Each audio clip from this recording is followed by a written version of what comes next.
రత్నం గారు మీకు hats off అండి. ఐ థింక్ ఈ సినిమా ఆల్మోస్ట్ 5 years పంచవర్ష ప్రణాళిక అంటే కోవిడ్ కన్నా ముందు స్టార్ట్ చేశారు అండ్ కోవిడ్ వల్ల కొంత డిలే అయింది. అండ్ తర్వాత ప్యారలల్ ఎలక్షన్. కానీ హౌ వాజ్ ద జర్నీ అండి, అసలు ఈ 5 సంవత్సరాల జర్నీ?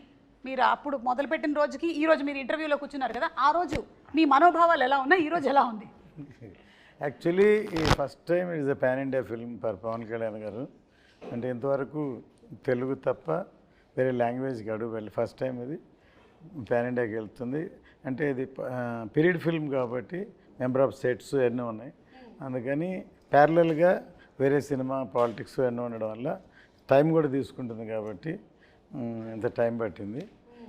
లేట్గా వచ్చినా లేటెస్ట్గా వస్తున్నారు. ట్రైలర్ చూస్తే తెలిసి ఉంటుంది, మీరు కూడా చూసి ఉంటారు ఐ థింక్.